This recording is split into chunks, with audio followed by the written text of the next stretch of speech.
We guard presents कौन जीत रहा है, को पावर्ड बाय सेंसोडाइन एंड विमल। बोलो जुबां केसरी। और इस वक्त की बड़ी खबर इलाहाबाद से हार पर टीवी 9 से बोली रीता बहुगुणा जोशी। इलाहाबाद सीट को लेकर भ्रम फैलाया गया, केंद्रीय संगठन के मन में भ्रम डाला गया। प्रयागराज सीट को लेकर सीट पर मेरे परिवार का 80 साल का इतिहास है, नीरज त्रिपाठी को कम समय मिला, इसलिए इस सीट पर बीजेपी हारी, ये कहा है रीता बहुगुणा जोशी ने। रीता जी, ये क्या हो गया इलाहाबाद में? जिस सीट को आपने 2 लाख लगभग वोटों से जीता था, वो पार्टी 60,000 से हार जाती है, ऐसा क्या परिवर्तन? नहीं, काम भी बहुत किया मैंने, और पार्टी के जितने प्रोग्राम थे, प्राइम मिनिस्टर के जो अचीवमेंट्स थे, उनको मैंने ज़मीन पे घर घर तक पहुंचाया भी था। मुझे लगता है कि कुछ प्रदेश की ओर से सही फीडिंग दिल्ली में नहीं की गई और मेरे सीट के बारे में कुछ भ्रांतियां पैदा की गई। देखिए, कहा गया कि उम्र दराज लोगों को नहीं देंगे, तो 50 लोग टिकट मांगने लगे, तो अब सबके कोई ना कोई नेता के पीछे लगे थे। तो मुझे लगता है कि कुछ भ्रम की वजह से मेरा टिकट कटा।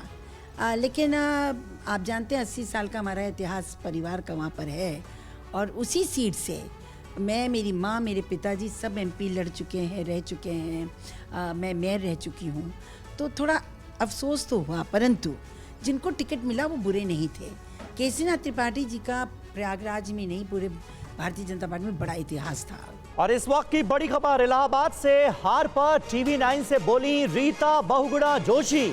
इलाहाबाद सीट को लेकर भ्रम फैलाया गया, केंद्रीय संगठन के मन में भ्रम डाला गया। प्रयागराज सीट को लेकर सीट पर मेरे परिवार का 80 साल का इतिहास है, नीरज त्रिपाठी को कम समय मिला, इसलिए इस सीट पर बीजेपी हारी, ये कहा है रीता बहुगुणा जोशी ने।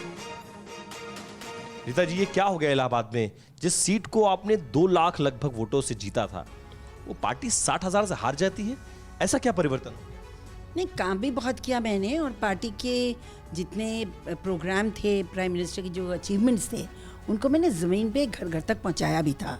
मुझे लगता है कि कुछ प्रदेश की ओर से सही फीडिंग दिल्ली में नहीं की गई और मेरे सीट के बारे में कुछ भ्रांतियां पैदा की गई। देखिए, कहा गया कि उम्र दराज लोगों को नहीं देंगे, तो 50 लोग टिकट मांगने लगे, तो अब सबके कोई ना कोई नेता के पीछे लगे थे। तो मुझे लगता है कि कुछ भ्रम की वजह से मेरा टिकट कटा। लेकिन आप जानते हैं 80 साल का हमारा इतिहास परिवार का वहाँ पर है, और उसी सीट से मैं, मेरी माँ, मेरे पिताजी सब एमपी लड़ चुके हैं, रह चुके हैं, मैं मेयर रह चुकी हूँ। तो थोड़ा अफसोस तो हुआ, परंतु जिनको टिकट मिला वो बुरे नहीं थे। केसरीनाथ त्रिपाठी जी का प्रयागराज में नहीं, पूरे भारतीय जनता पार्टी में बड़ा इतिहास था। वी गार्ड प्रेजेंट्स कौन जीत रहा है, को पावर्ड बाय सेंसोडाइन एंड विमल। बोलो जुबां केसरी।